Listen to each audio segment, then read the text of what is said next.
What's up mga tol? Another day, another story to share. At ngayon, umuwi nga pala kami ni Chanong Nueva Ecija kasi birthday nga pala ngayon ni Daddy.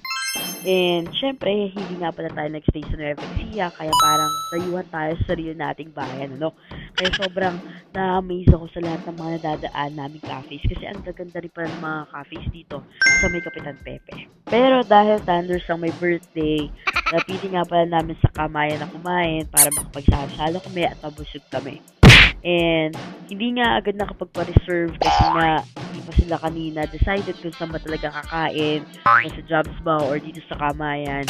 Kaya late na kami nakarating dito. I mean sila, late na sila nakarating kahit nasa Talavera sila. And then, habang naghihintay nga kami ng available seats, ay nakita ko to, sobrang ang ganda rin ng loob. Tapos, nag-check kami kung may cake ba doon kasi hindi kami nakabili ng cake ni Daddy. Pag open kong ganun, sa may street shop na yan, lahat sila bumate, parang mga 10 yata silang barista, mga sa-serve doon, ganun. Kaya nakakahiya kasi wala kang binili.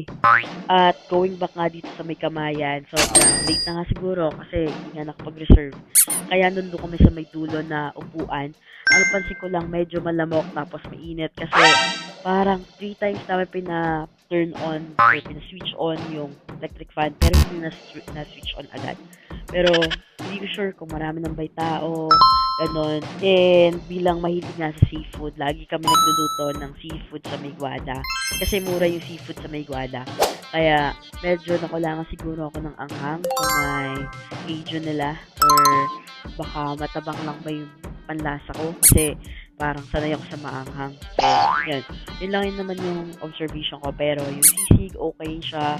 Yung veggies, okay. And then yung bulalo. Bulalo ba yun? So, yun. After nga namin kumain, ay pumunta rin kami kila kuya. Kasi binaba namin dun si Eros. Kasi nga, gusto niya magstay daw dun sa may grotto pero umuulan. Kaya, yun na muna mga tol. Bye!